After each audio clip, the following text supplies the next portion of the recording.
Good afternoon, ladies and gentlemen. Welcome to this, our latest Homes for Media webinar. Our burning question today is, what do homes and interiors editors want?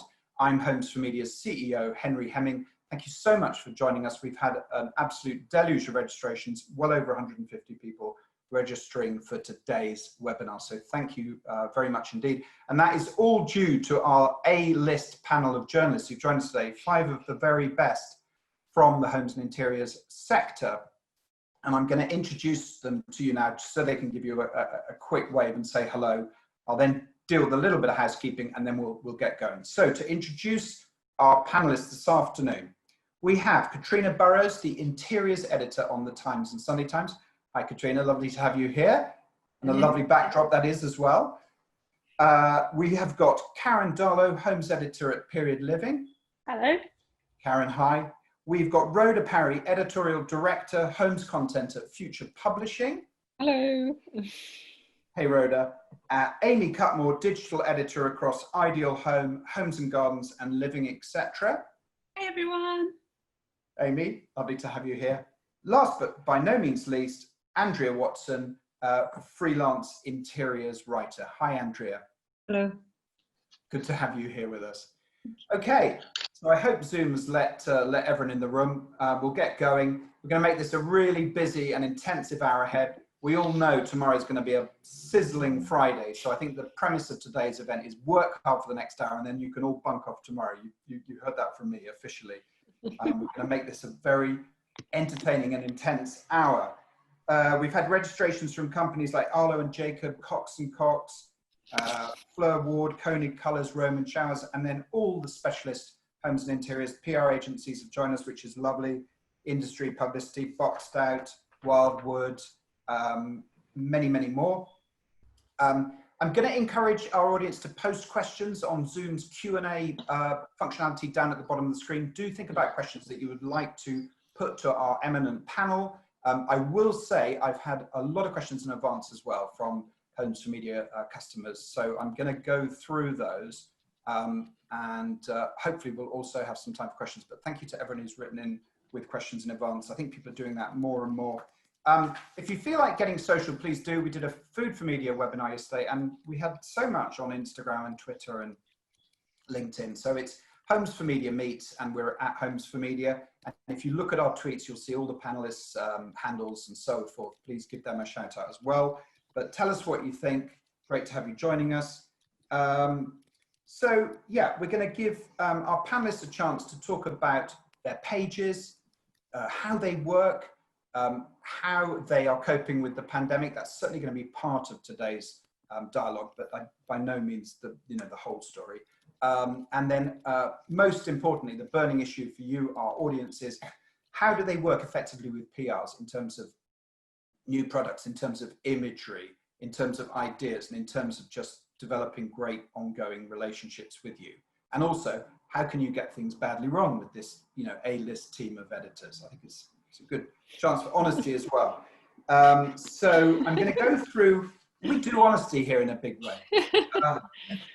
Be careful, that's all. So I'm going to ask Katrina Burroughs from the Sunday Times and Times, their interiors editor, to go first with her own thoughts.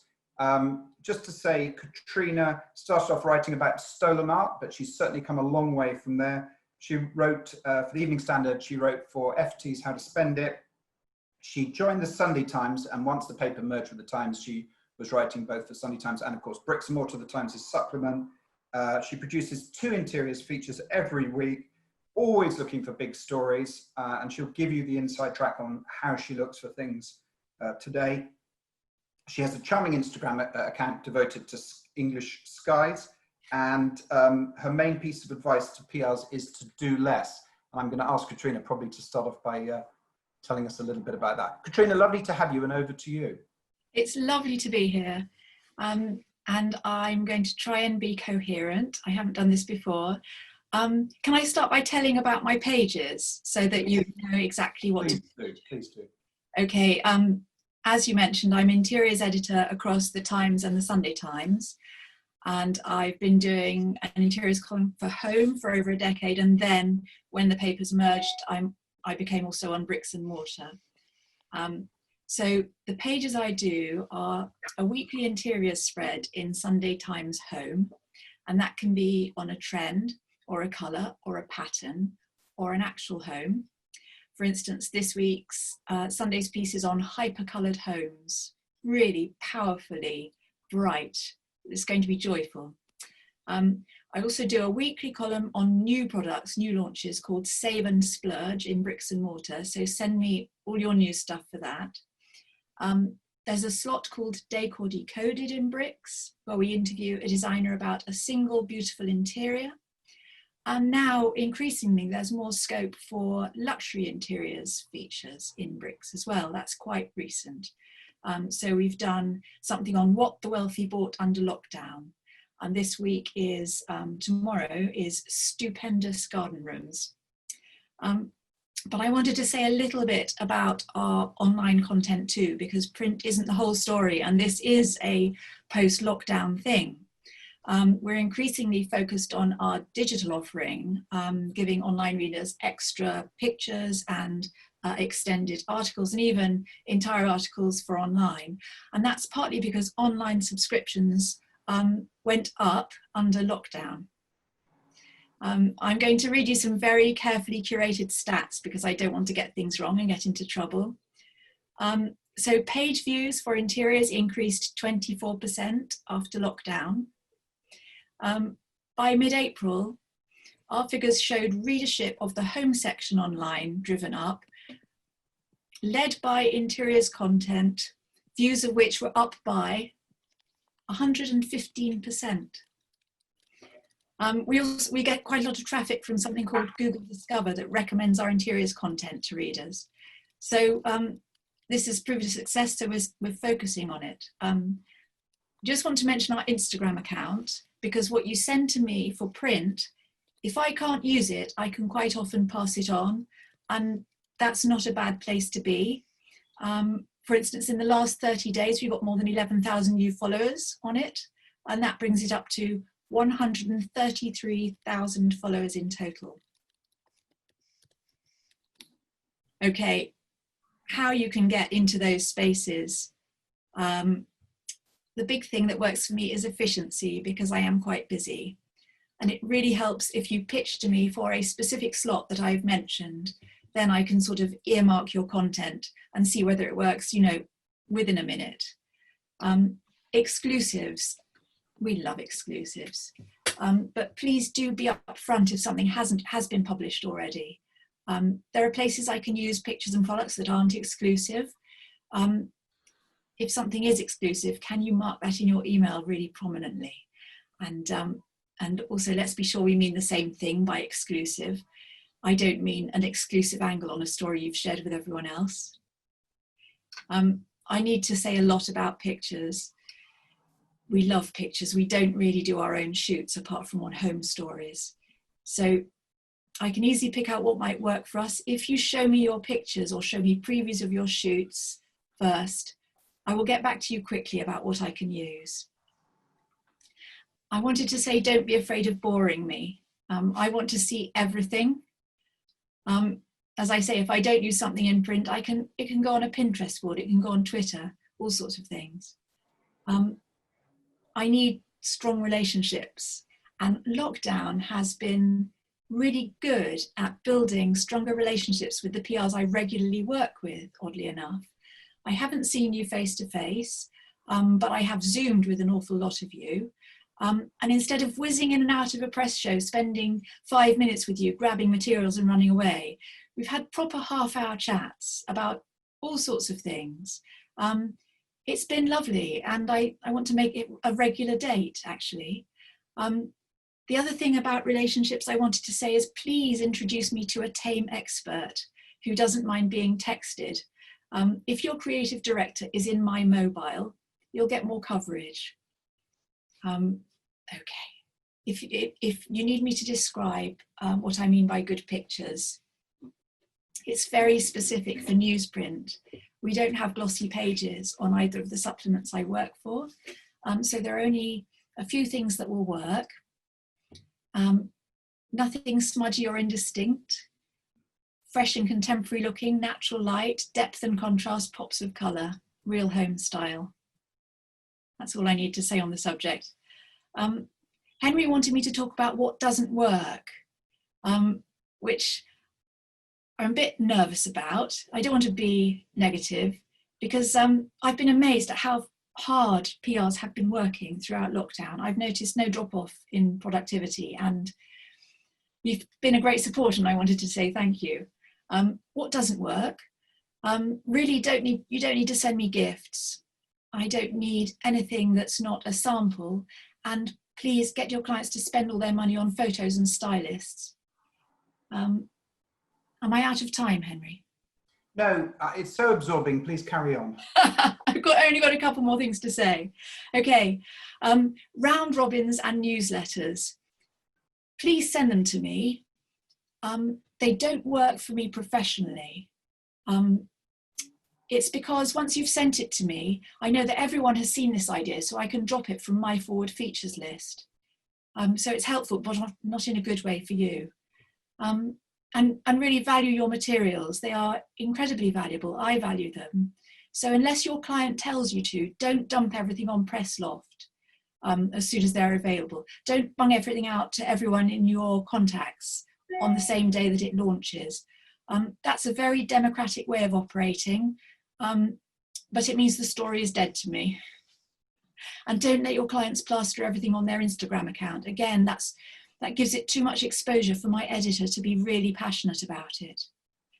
And keep reminding me. I get, 200 emails a day, but I don't mind being reminded about things because things slip my mind so much. I'm a horror for that. If the answer is yes, I'll probably answer you within a minute. If it's no, I'm probably trying to think of a nice way to say no. That's all really. Well, thank you so much, Katrina. That's the most incisive and articulate 5 minutes of advice I've ever heard being given to PR. So thank you very much. That was absolutely brilliant.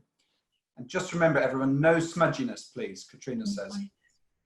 So that was lovely. And we're going to turn next to Rhoda. Rhoda Parry. So Rhoda is Editorial Director for Homes Content at Future, which I believe is Britain's leading magazine publisher.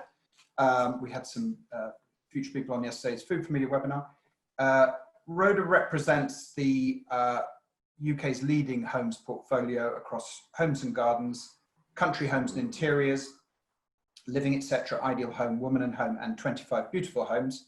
And she leads a 20-strong team of editors, writers, and stylists that create content across print, digital, syndication, and commercial.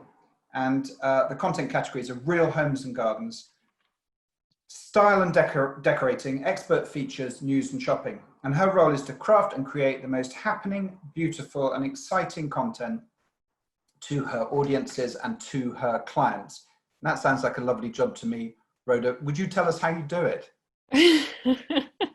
It sounds very grand, editorial director, doesn't it? But it's actually just a lot of very good hard work and exciting work. And I think what the best thing about my job is representing all these amazing content creators who are within our team.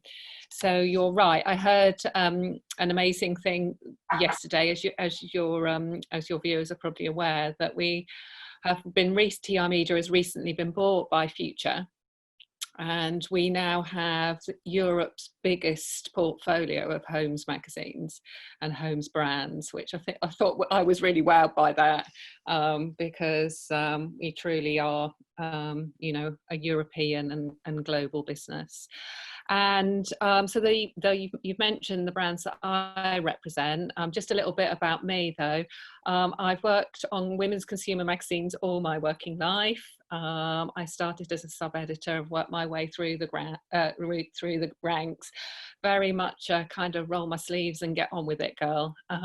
So I've spent the last probably 15, 20 years maybe in homes, working across various titles, including 25 Beautiful Homes, Country Homes, and in the last couple of years was given the unenviable job of working across all these brands in a new way of working.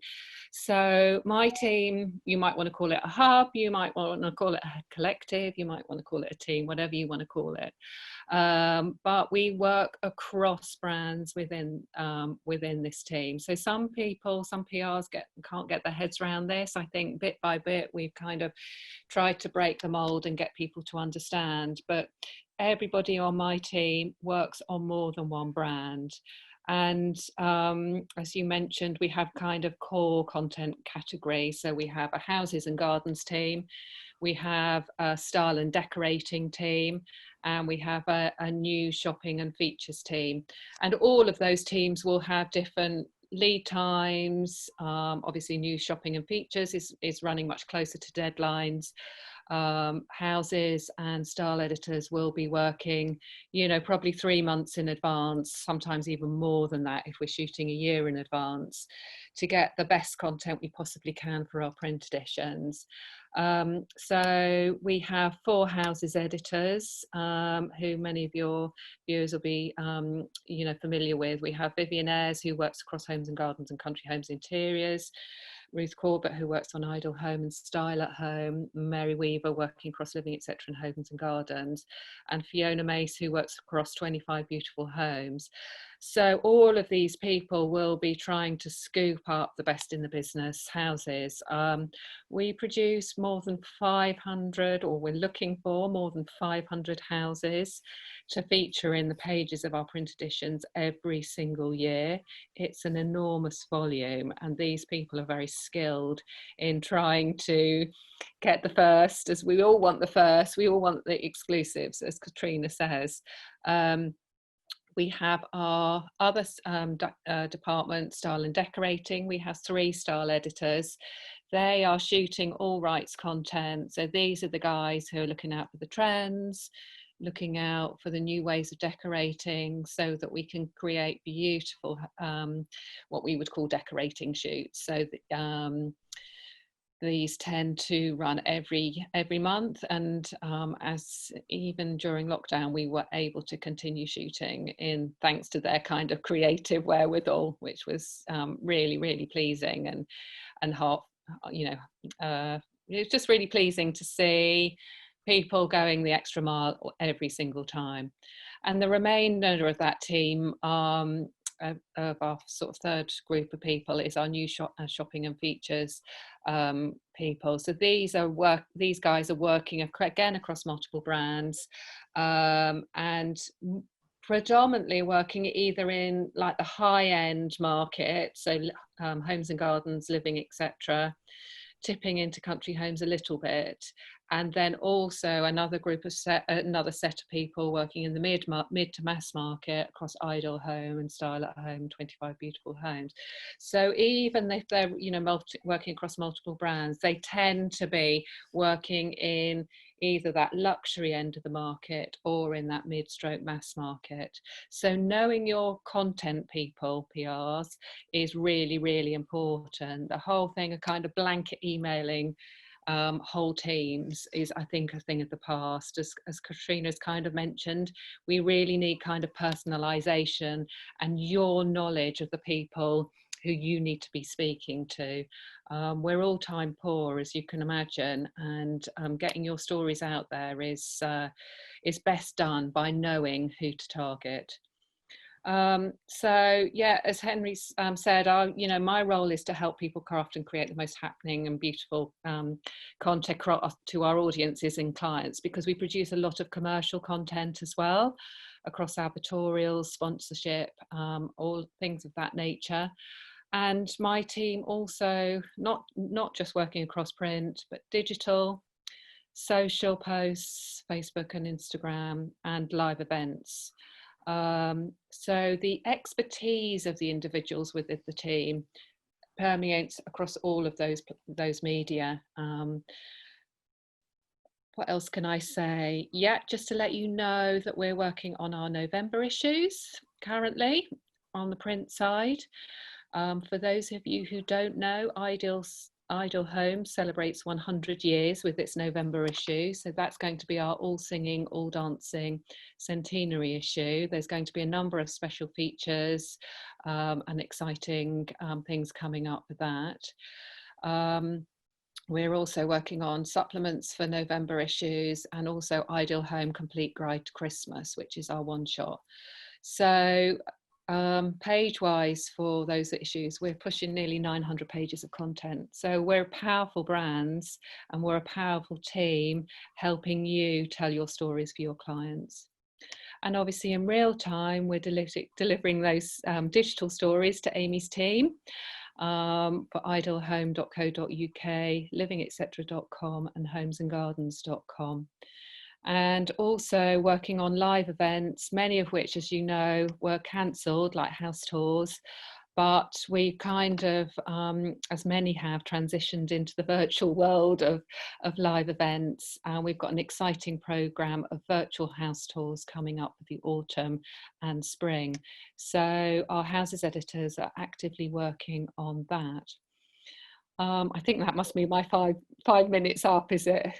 But yes, I mean, during lockdown, just to sum up, we produced the same number of issues, the same volume of pages and the same volume of features. And I think that's real testament to the industry, the PRs that are helping us do that, but also the team at what was TI and now is Future, working all out in our new way to deliver all that exciting content to our audiences. Fantastic. Well, thank you so much for that summary, Rhoda, and many congratulations on that forthcoming 100th year anniversary issue of Home. Amazing. I, for one, will be singing and dancing in the street when that comes out. I don't mind what the regulations are. I think that's an incredible achievement in publishing, 100 years. That's extraordinary. Yeah. Amazing. Lovely. Well, we turn next to Andrea Watson. Andrea, great to have you here. Andrea has been a great friend of both Homes for Media and indeed Property for Media since we launched way back in 2005. Not quite 100 years, I must add. And she was famously property editor of the Daily and Sunday Telegraph for 10 years. And she said to me in joining today, she'd like to have the chance to talk to the audience a little bit about how PRs can really make a difference from her many years of experience. And I think that's going to be a wonderful experience for our audience. So she is currently writing on titles including International Travel and Property. She writes for BBC Culture, and she's become a ghostwriter of biographies, currently writing 3 of those, which is amazing. She started off after university working for David Putnam, the Chariots of Fire producer. She then went on and became an expert in Islamic textiles, did a series of films about Islamic art for Sotheby's, went to Fleet Street. She also worked on the Daily Express as well as the Daily and Sunday Telegraph. And then in 2015, she turned to freelance journalism, writing across property, interiors, architecture, and art for anyone who will pay more than 30 pence per word. Her private passions include piano and photography. She's a member of the International Association of Art Critics, a judge on the International Property and Travel Awards, and you can see just some of her writing at orchardtimes.com. So Andrea, lovely to have you with us today. And would you like to give the audience some thoughts from your many years experience of homes and interiors and property journalism about what good PR looks like?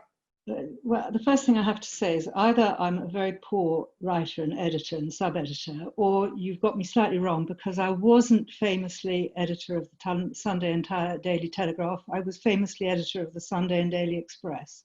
Oh, Express, sorry, my mistake. I don't want to be here as a fraud. Must be the hot. At the moment, I'm writing primarily for doing these biographies as a ghostwriter. This is a direct result of the pandemic, but I am doing some work on interiors and design for the BBC for their new culture site. And obviously I will be pitching into magazines and newspapers as the sections come back. For a while, the Telegraph that I was writing for wasn't there at all. So that's me at the moment. The pandemic, the effects of the pandemic, I'd say it's rather like any crisis. What do you do in a crisis? You go home, lock the doors and paint the walls, you know. In the 2007 crisis, the property market fell to pieces, and I was editor of the Express at that point, property editor, and we started up the Improve Don't Move mantra, and all my pages became devoted to interior design. We launched a section called Inside Out that's been very successful, and it's run ever since. That's just about product. We've never done product before. But that worked very well, and I also did far more focus on interiors. So in the pandemic, all the same things happened really. We've gone home, we've been forced to go home, and Homebase have sold out of Farrow and Ball and every other type of paint and plaster available to mankind, as I understand. So obviously everybody's painting and decorating and doing their homes up. So it's a very good time for interiors writers, I suppose. Coming to what, in my experience as an editor, because I've been on both sides of the counter really, I've been an editor and a writer. But coming back to when I was an editor, PR sometimes ask you what you want. And the obvious question, the obvious answer, it's so obvious you don't need to ask it, is a good, strong story and fabulous pictures. As most stories aren't really new,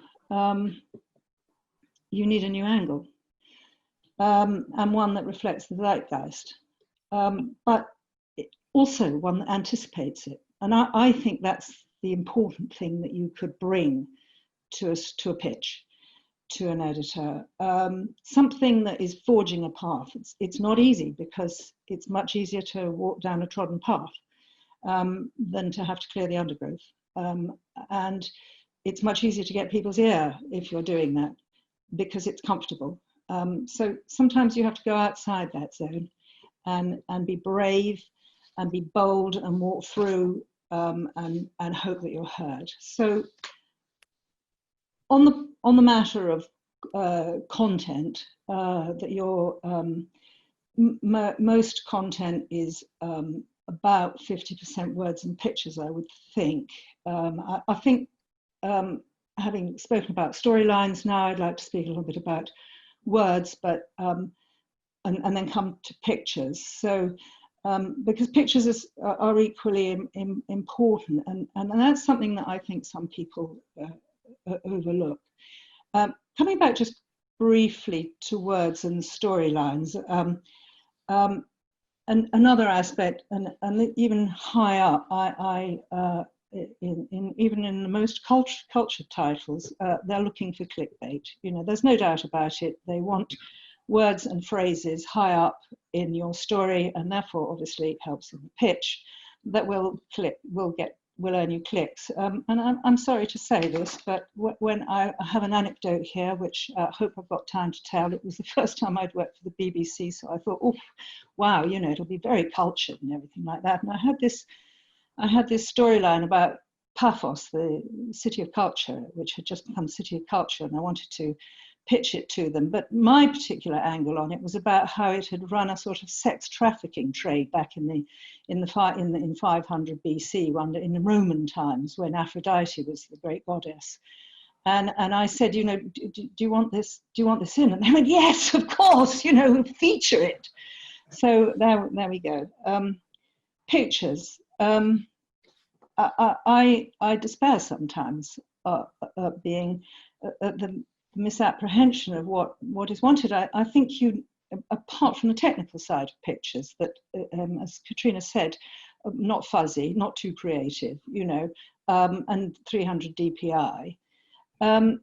Pictures also, not pictures of, don't send 500 pictures of a tap.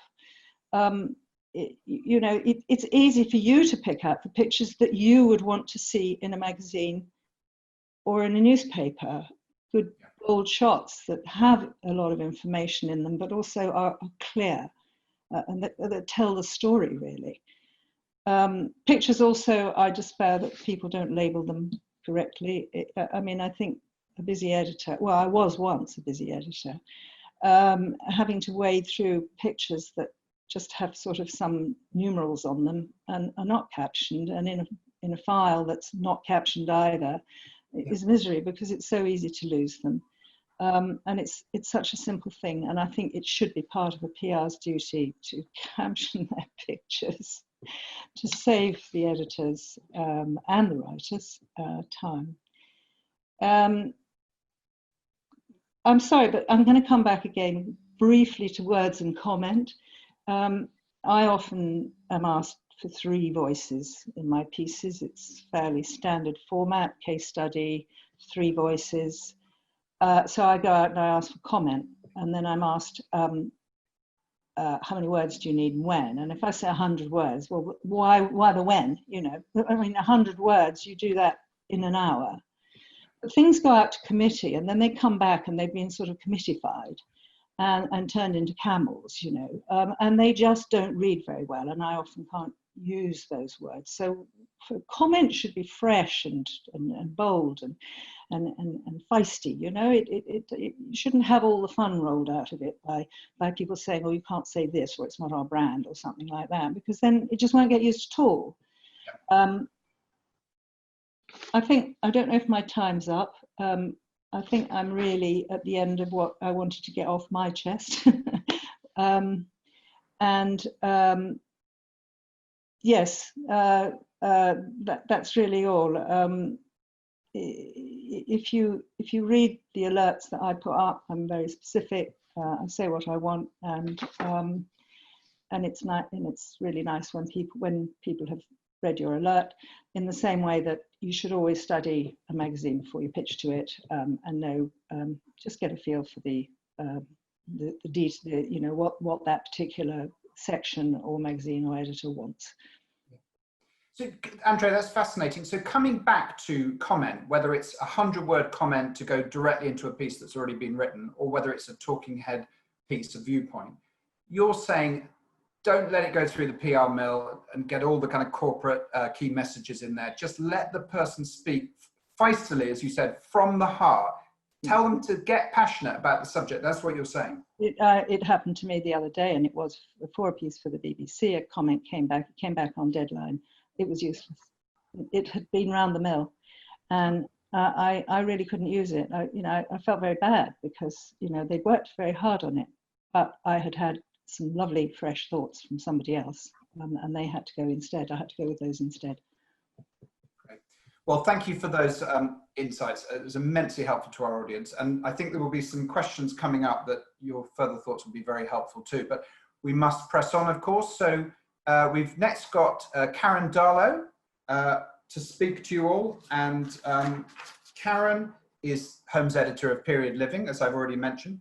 She started off, her first foray into interiors was on a houseboat opposite Windsor Castle. She parked it there in the hope of an invitation to tea with the Queen, but apparently it never happened. But she's since moved on. I know she has worked for, this is a very long CV, but she had an initial flirtation with music, journalism, fashion and beauty, but then went on to Ideal Home magazine during the houseboat years. Since then, she's edited gardening, cookery and interiors books, joined Period Living as Homes Editor in 2014.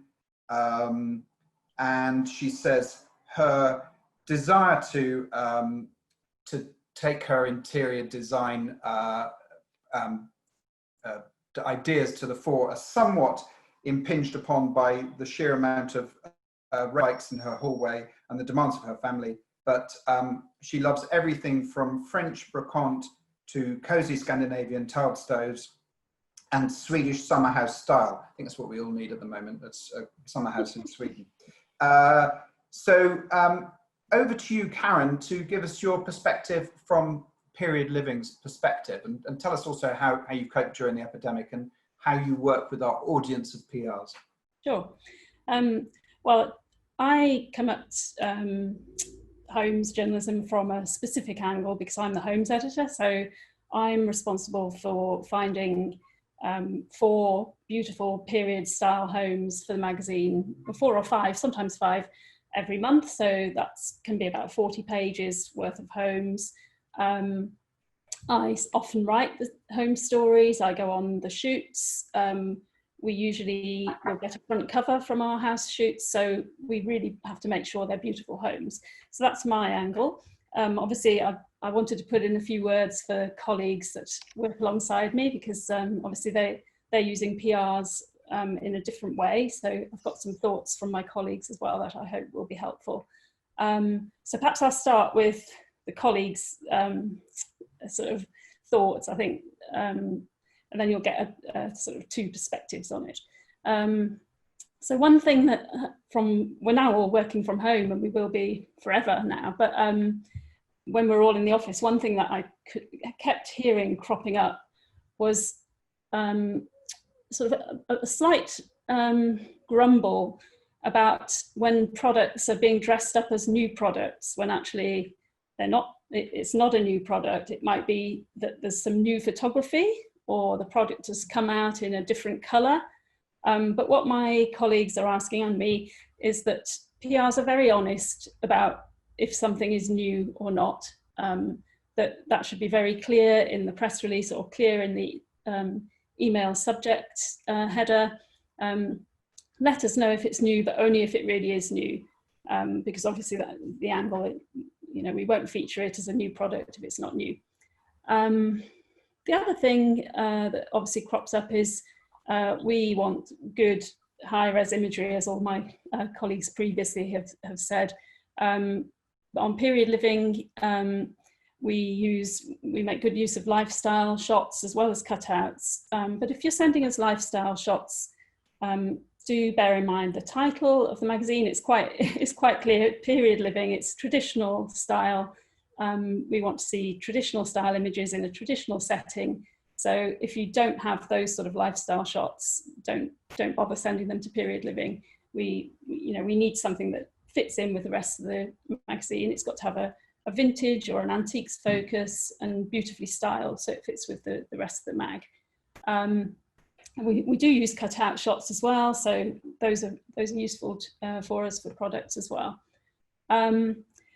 On the sort of technical side of supplying pictures, we find it super useful if PRs put together a Dropbox link of high-res imagery, and they send us a link so we can refer back to it. We might not use something straight away, but maybe if we're putting a supplement together or doing a product roundup, at some point we might think, oh yeah, there was a great image and it's on this bank of high-res images. And then we can pick and choose when we use it, and we can find them easily. And also, we're not spending ages, now we're working from home, downloading WeTransfers or downloading a whole load of high-res shots. That's, takes a long time now. So Dropbox is good. Image banks as well. If PRs put together image banks for their clients, that's useful. And when you're sending out a press release about a new product, make sure the email header actually mentions the product type. So, so that helps us when we're looking for images for a shopping page, for instance, say I'm doing something on chandeliers or roll top baths, that's what I'll search for in my emails. I mean, like I think Katrina was saying, we get so many emails. It's just useful to have some shortcuts that make it easy for us to find things. And what else about, if you don't have a photo of a product, when you just don't, it's no point in sending us a press release. We always need a photo. Don't tell the art editor of Period Living that I'm saying this, but for us, the image is more important than the words. I mean, we spend ages writing beautiful words, but if you haven't got a good picture, we won't mention the product. We just need good pictures. Also, something that's cropped up, I don't know if this has been something that PRs who are on this, watching this webinar will kind of recognise, but we've recently had a few instances where products in a press releases have been sent with a picture, and then when we look into it and say, oh, right, we'd like to use this picture, can you send us the high res? Turns out we have to pay for that image. Now, that is something that I hadn't come across before, and I'm quite surprised by that. But on our budgets, we wouldn't pay for an image on product shot, so that's a no-no. So please don't make us do that. if we're putting buyer's guides together of, say, you know, top 10 stoves, or I don't know, Argas or range cookers or whatever, it's quite useful to have PDF brochures or lookbooks from the clients, from your clients, so we can look at all the images that are available. So we can just flick through rather than looking at individual listings on a website. And another point actually on websites for clients as well that we would find really useful, if PRs can make sure that the press and PR contacts are actually on the client's website, because we don't always know the PR contact to go to get imagery or product information, and it's really handy if your clients make sure they include your PR details there, so we know who to get in touch with and it's easy to find.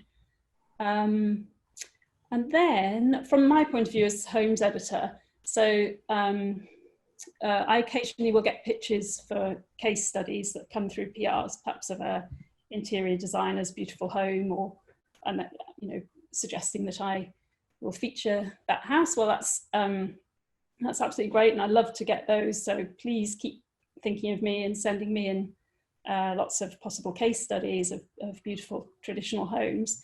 The first thing I need when I'm considering those is to see some good quality recce shots or photographers' shots of the house. The other thing is obviously to know that the homeowners are happy to have a photographer if we need to reshoot it, and if they want to be featured. And if the homeowners don't want to be featured, if they want to do anything sort of anonymously, we would probably be reluctant to feature the property. It needs to have that personal touch for us on period living. And so it can be quite disappointing if PRs pitch a beautiful house and we get a little bit down the line and then they say, oh, actually the homeowner doesn't want to be mentioned or doesn't want to be photographed. So that can be a shame, a bit of time wasted. And often I will need some help with product loans for shoots. So anyone who can help out with, I normally put requests out for these the day before a shoot when I suddenly think, oh gosh, I haven't got enough rugs, or we haven't got enough cushions or throws or whatever. So it's always really helpful if PRs can help to round those up and post them to the address where the shoot's happening. And that's actually can be a problem because we're based in the Midlands. I think often people just assume because you're a homes magazine you're based in London. So we do find getting shoots and shoot samples and loans sent out to the Midlands has been quite problematic. So if you're happy to help us out with that, that would be great as well. I think I've nearly done. It's quite a recent thing, probably about a year or so, or 2 years maybe. We have some food pages, a food journal and some recipes. And the food journal in particular is a little roundup of new food products.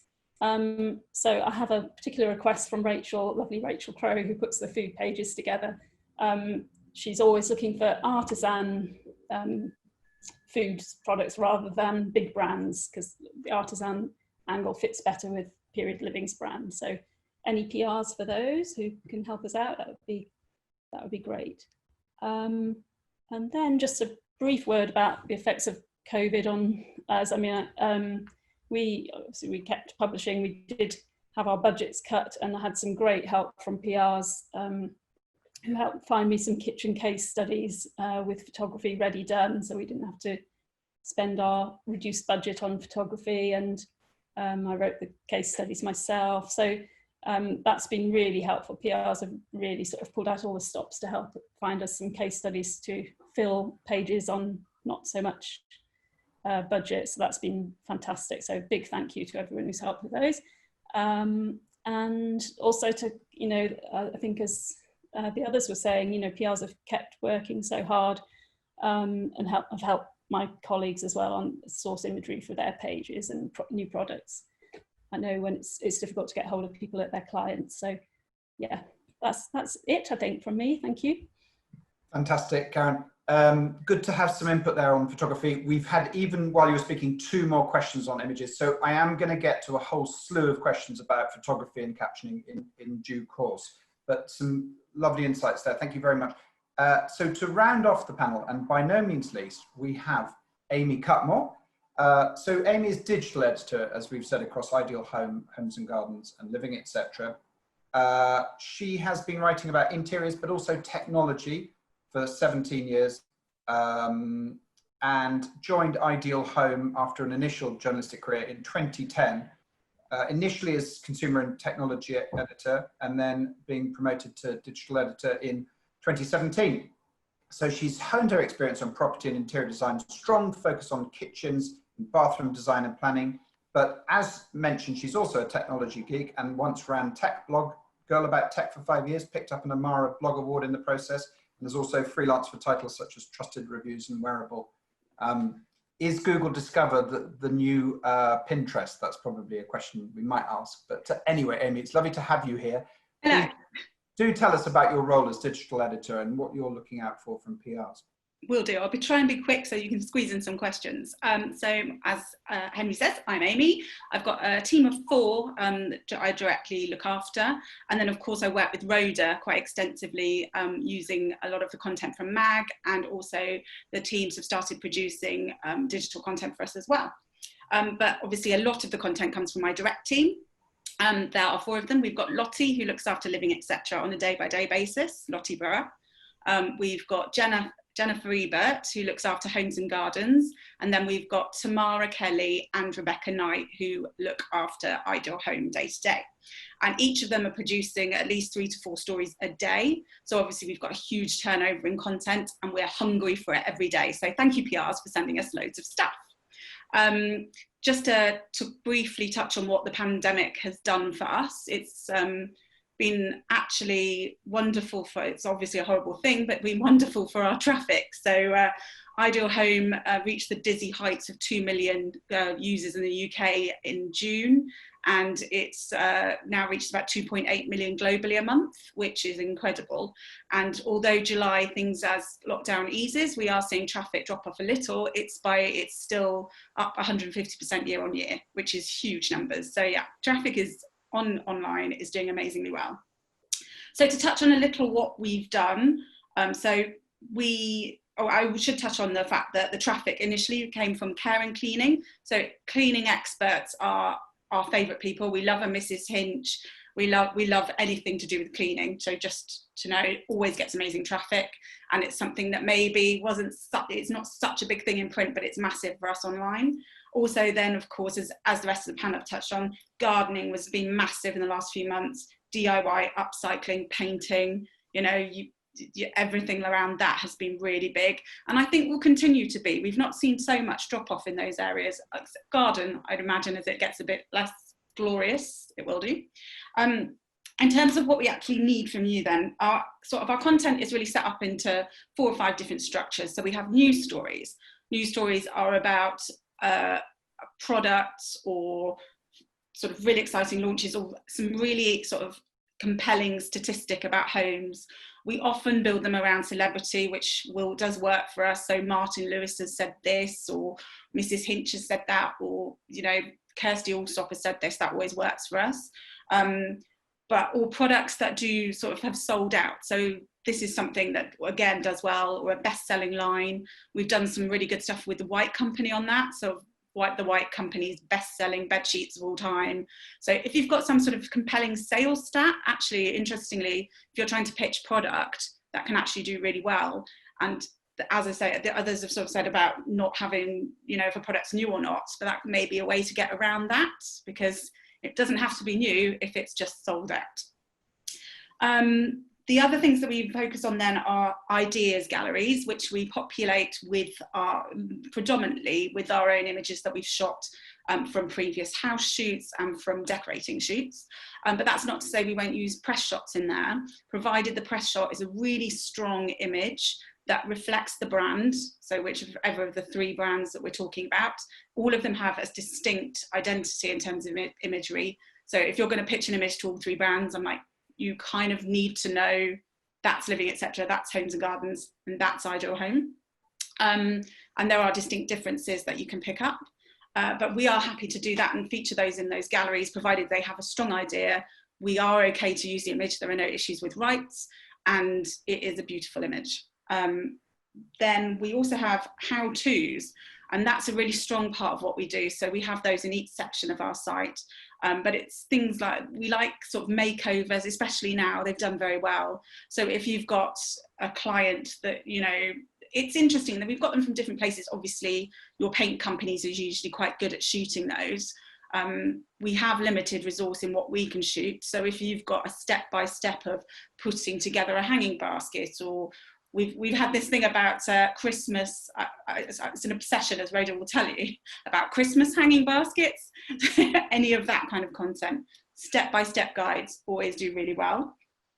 Then we're always looking again for house tours, so case studies, in the same way that, say, Karen will be looking at from period living, and Rhoda and everybody else.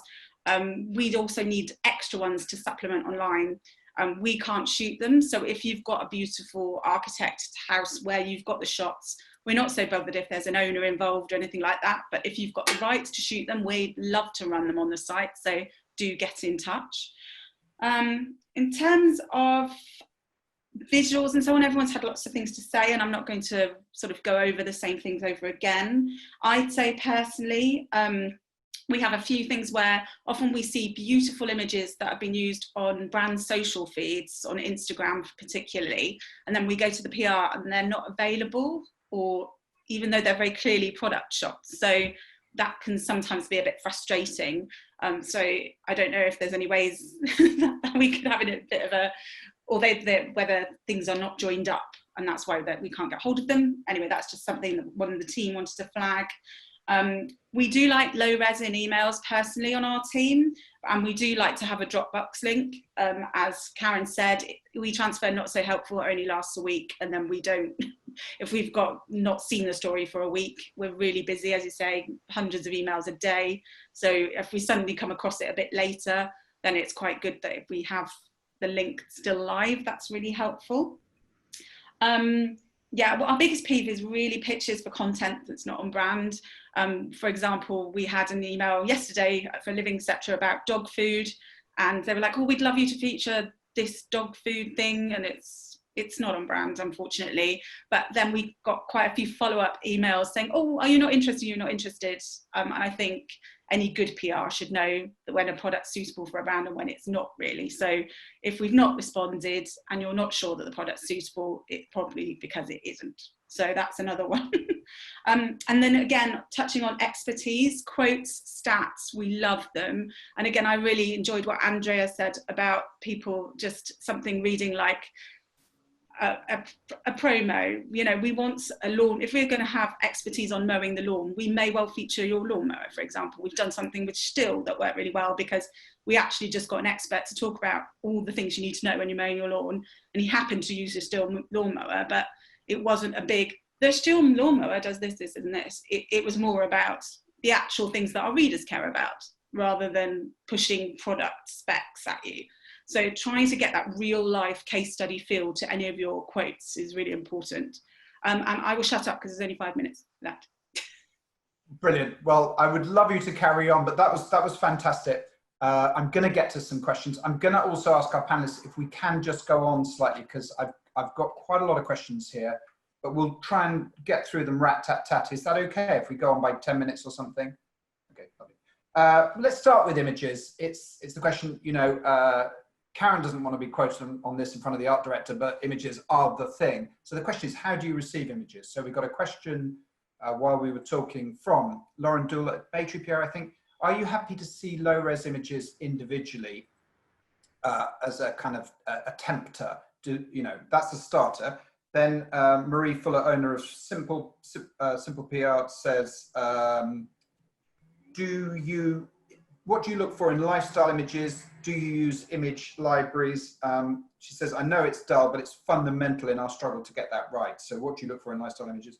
And Jeannie Long, director at KLRME, says, do you want high res attached to the press release or a Dropbox link? I think that's it I've got Georgina Hull from Vesta, a company that does interior design for the luxury new build market, saying, what do you look for in terms of pictures for show homes? So ready for sale executive show homes. So a slew of questions there on images. Who would like to go first on how the image pitching process begins and ends with you? Who would like to take that? I don't mind starting off. Yes, please, Rhoda. I mean, I got lots of feedback as well from the gang in our neck of the woods. So the things I'm saying are coming from the whole team, really. Image libraries are really helpful time savers for us. So if you've got new collections, etc., a centralized place that we can find PR shots, like PR shots or press loss, especially for people who are involved in producing shopping pages. As you can imagine, we're probably producing about 60 shopping pages from our team every month. So having a central quick place to get 1 million cutouts is really, really helpful. Download links in press releases is again huge help. So a press release that just kind of does a tempter isn't enough anymore. We need to be able to see those pictures straight away. Some people like low res, like Amy's team. Some people just want the high res straight away. But I think that having the download link rather than attaching it to the email is probably useful in terms of storage. Yeah, I'd echo that, Rhoda, and I'd especially say the download link for us, because we're writing news stories that morning, so we haven't got the time to do the back and forth. Can I have the images, please? Da, da, da. It's increasingly like that. So Amy, it's fine if the pitching email says, we've got a wonderful, beautiful new product, have a look at it, here's the link. You're happy if you cannot see a picture in that initial pitching email, so long as there's a link. I personally am all right to do that. I know members of my team like to have the download link and the low res. Then they can see literally to scan it, there they are, so they kind of have an idea. And then you've got the download link if you like it. That would suit us best as well, I think. Yeah, so some sort of hero low res image in the email and then the download link. Yeah. Download links in press release is something that is relatively new, I think, is marvelous to download to a Dropbox. The only thing I'd say is that the Dropbox, then you do have to look through it quite carefully, and sometimes there's an excessive number of images. And again, you know, don't overload the Dropbox, you know, with images that are perhaps not so good, you know, just because you've got them. Be selective. Yeah, very good. I think also, just to echo what Andrea was saying about labelling of images, there's no point in just having 123.jpg. You know, we need images that have the product name, the actual product name, not just white bath from Bath Store or wherever, the actual product name and the full caption information. So again, there's less of the back and forwards. If we have the information up front, either via the press release or on the image, it's a real time saver for people. You're more likely to get your product mentioned if we've got all that upfront information. Yeah, and the price as well.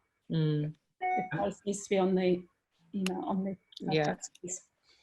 Very good. So get the low res into the email itself rather than into a Word doc press release. Is that what you're saying, to try and grab the editor's eye straight away? Yeah, I mean, they show up as attachments. I can just scroll to the bottom, look at the attachments, they're there. So I obviously, the thing to remember is not every single journalist is going to be exactly the same. So I'm sure everyone will have their quirks, and some people want it one way and others. So you can't, you know, I don't think there's a blanket, that's how to do it, but I'm just speaking from personal experience and that of my team. Okay, a couple of questions about kind of online versus face-to-face. It's come up today, it's terrifically important. So Hugo Rollins and Lucinda Rollins and George said, how are you finding online press launches, and what tips would you give to PRs about what online launches have worked for you and what haven't? Who would like to cover that? Katrina, you said you've done a lot of Zooms. I have. I haven't been to a virtual press launch yet, though. What I've done is I've had a look through people's PDF lookbooks, and then we've done a chat on Zoom, and it's worked really well because I've always got questions as we page through together, and it's been a really nice way to sit down and patiently go through all my queries, which we wouldn't normally do at a real press show. And anyone else? Yes. Sorry, I just think when you're, like, for instance, we're coming into Christmas. I know, you know, a lot of people have done kind of group Zooms showing the new collections, etc., for Christmas. And I think seasonally, that's really, really important. But going back to the points that have been made, when you've got targeted pitches, knowing your journalist and tailoring that pitch to that journalist and to that feature is really, really important. And I think that's when you could, as a PR, you can go direct to that journalist and say, are you happy to give up 15 minutes for me to pitch you a story? I think certainly the journalists within my team will be up for that if they think they're getting something exclusive, something unique to homes and gardens, living, etc., idle home, whatever it might be. So again, knowing the people to contact and having that rapport with that journalist is really important. We're getting a lot of blanket stuff that's totally irrelevant, and sadly, you know, people are just switching off, which is not really the purpose of PR, I don't think. Has any of our panelists joined in a Zoom launch of a brand new product where they thought, wow, the PR for that brand has got it absolutely right? And how did they get it right? Anyone feel that? I did a Panasonic one quite recently where it was just a presentation. There was just a very simple, it was just bang, it was live, you could chat, you could ask questions at the side. The presentation was pre-recorded, so that was all just, you know, so nothing could go wrong. There was no sort of chit chat in between or anything. You know, it was made it a lot shorter, which is brilliant because we haven't got a lot of time. So that actually worked really well for me. And then there was someone to answer the questions at the side, which was great. So you kind of got a really good feel for the product. It was very slick. It was very quick, which you need it to be. And there was no sort of faffing around, and you could answer your questions that you had, and they were answered very succinctly. So that was good. How long did they take in total, Amy? The video was 25 minutes, I think. The session? Yeah. So you got everything you wanted in 25 minutes? Yeah. Terrific. Anyone else there watched a great Zoom session for a new product launch? Okay. So that it may be things that PRs are working on at the moment. I get the sense from today that it's still not too late for Christmas. So would you be open to PRs pitching new Christmas products via Zoom, or is it a press release with a picture? Let's hear your thoughts on that. Karen, maybe. Yeah, no, it's not too late for Christmas. Yeah, we're just starting to plan Christmas. I mean, we've planned the homes already for Christmas, but all the products and gift guides and so on is still to come. So does that help? Sorry, what was the? No, I was just wondering to what extent you'd be open to video pitches, or do you really prefer email pitches? No, video pitches would be okay. I mean, I don't know whether I would want to sit 25 minutes on a new product, really, on just one product. That sounds like quite a long time, really, for me. We find lookbooks are very useful, actually. So probably more for us, it would be more the lookbook than a presentation, I think. Yeah. Because we're looking for lots of little products. We might be doing decorations, moods or whatever. So we'd probably rather pick them out ourselves from a good lookbook. Yeah. So to be clear, my 25-minute presentation was on the whole of Panasonic's appliance range for the next. It wasn't one thing because I would have gone mad. That's all right then. I thought you just went into great depth on it.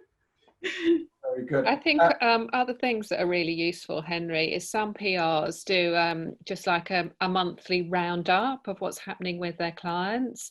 And these tend to be in the more sort of high-end area, sort of interior design end. So Elizabeth Machin does a really good roundup of her clients, what the new store openings, what events are happening, what the new product launches are. And they're very targeted to our deadlines.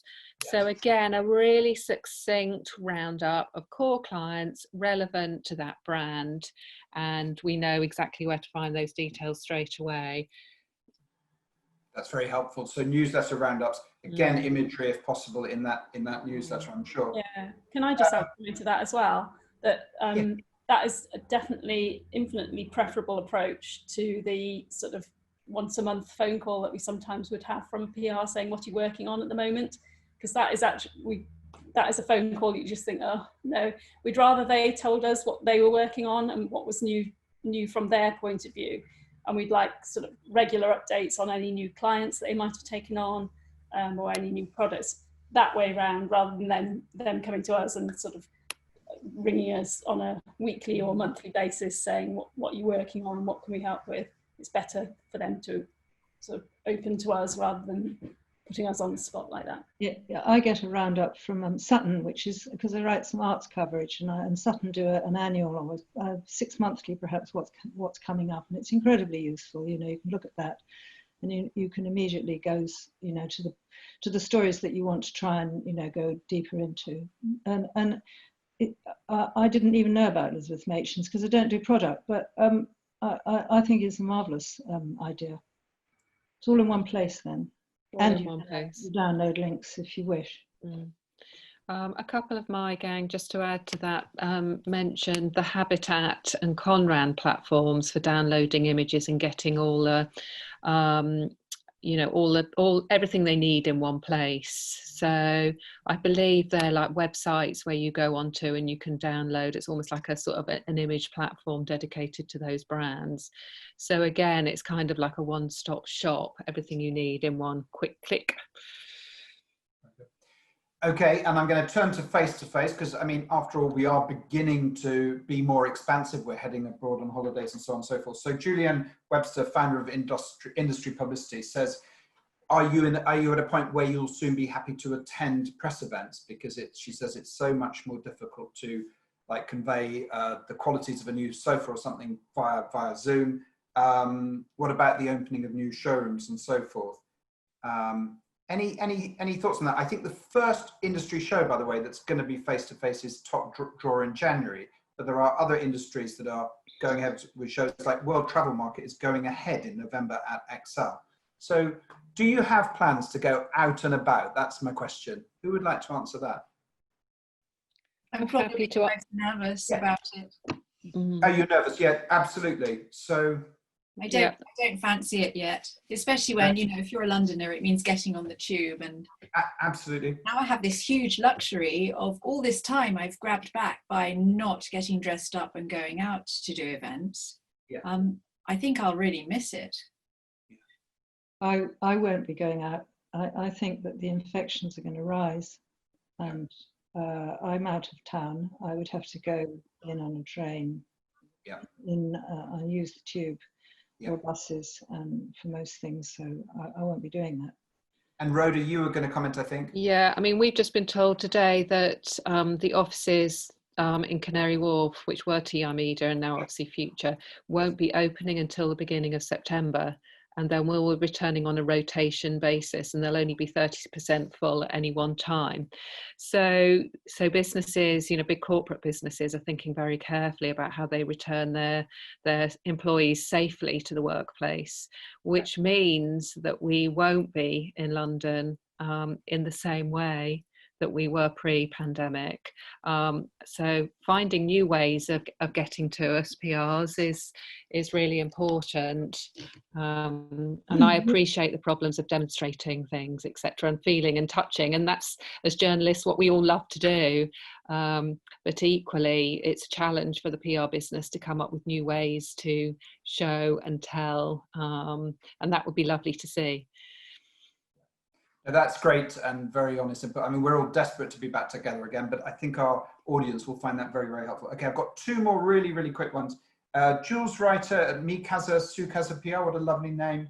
Do you think that people's spend on interiors moving forwards will be a little bit more towards buying local British artisan products rather than, and supporting our local economy rather than imported exotic furnishings?